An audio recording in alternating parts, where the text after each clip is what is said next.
आज हम लोग बात करने वाले हैं वेब असेंबली के बारे में कि वेब असेंबली होता क्या है, कहाँ यूज़ होता है, क्यों इसको बनाया गया है, एवरीथिंग।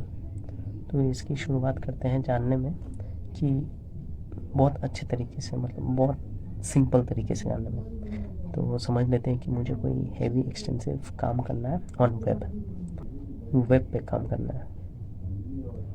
जैसे कि कोई बहुत बड़ी वीडियो एडिट करना है, कोई गेम खेलना है जो 3D गेम, शायद वेब पे नहीं होता होगा लेकिन स्टिल ऐसे मान के चलते हैं कुछ ऐसा काम करना है। तो वेब पे क्या होता है कि वेब पे मोस्टली जावास्क्रिप्ट पे सारी चीज़ें होती है, तो रन करना स्लो हो जाता है।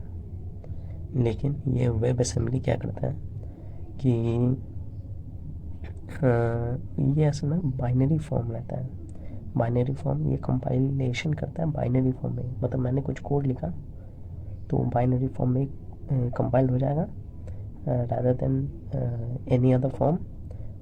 एंड फिर वो बाइनरी फॉर्म में कन्वर्ट होने के बाद सीधे मशीन वो समझ पाएगा।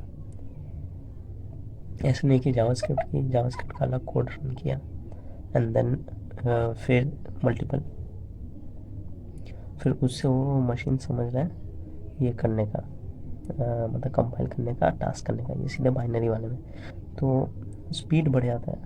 तो ये है मेन आइडिया वेब असेंबली का कि बाइनरी कोडेड फॉर्म में देना कि मशीन बहुत अच्छे से समझ पाए। और वेब असेंबली काम करता है एक खुद के एनवायरनमेंट में, वर्चुअल एनवायरनमेंट में, जिसे हम लोग सैंडबॉक्स कहते हैं। और ये सैंडबॉक्स छोटे छोटे कंप्यूटर्स पे भी काम कर जा सकता है, जैसे IoT डिवाइसेस पे भी ये काम कर सकता है। तो इसका एप्लीकेशन एक जगह आता है विच इज़ वेरी पॉपुलर, तो उसके बारे में जानते हैं, और वो है सेल्फ ड्राइविंग कार्स में। हम देखो, सेल्फ ड्राइविंग कार्स क्या होते हैं, वो इंटरनेट AI मॉडल्स पे चलते हैं, और most of the AI models किस पे चलते हैं, क्लाउड पे, राइट। क्योंकि जितना भी जेमिनी, ChatGPT सब क्लाउड पे चलता है। तो मान के चलते हैं कि एक कार है, सेल्फ ड्राइविंग कार है, तो वो चल रहा है, अचानक से पेडेस्ट्रियन आ जाता है। तो क्या होगा कि सेंसर से डेटा लिया, उसका कंप्यूटर सेंसर से पहले डेटा लेता है, डेटा लेके पहले क्लाउड पे भेजेगा, इन नॉर्मल सिचुएशन क्लाउड पे भेजेगा, फिर क्लाउड अपना मैथमेटिकल कंप्यूटेशन उस पर करेगा, राइट। कि वो अपना मैथमेटिकल कंप्यूटेशन उस पर किया, सारे कंप्यूटेशन, फिर वो बोला कि अप्लाई, मतलब ब्रिक को अप्लाई करो so that it can stop the accident. लेकिन उसमें क्या होता है कि लेटेंसी बढ़ जाता है। लेटेंसी को हम लोग समझ सकते हैं डिले से, मतलब बहुत ज़्यादा डिले हो जाता है पूरा काम। तो क्या किया जाता है कि जितने भी सेंसर रहते हैं उनके साथ ही एक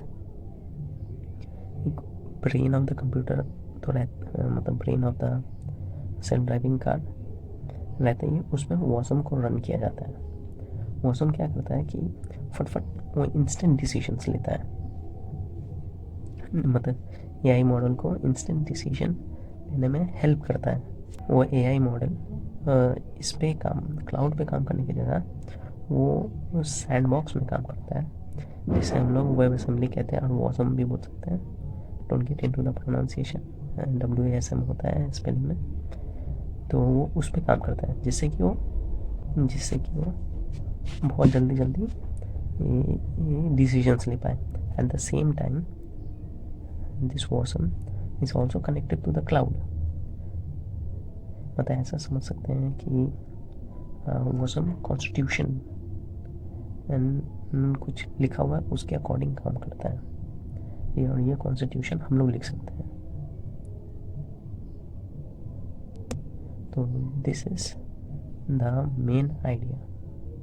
मतलब कुछ प्री डिफाइंड लॉजिक रहता है, उस पर ये काम करता है, अपना डिसीजन लेता है, और इसको अपडेट भी किया जा सकता है बाय द क्लाउड। ये इसलिए किया जाता है, ये मिनी इन्वायरमेंट इसलिए रखा जाता है सो दैट लेटेंसी कम हो सके, डिले कम हो सके, और जल्दी जल्दी सारे डिसीजंस लिए जा सकते हैं, क्योंकि विद इन सेकेंड्स होता है ये सेल्फ ड्राइविंग कार्स में। तो इसलिए वेब असेंबली का यूज़ होता है। This is the main reason. तो इन नियर बाय फ्यूचर जानते हैं और न्यू एक्साइटिंग टेक्स के बारे में।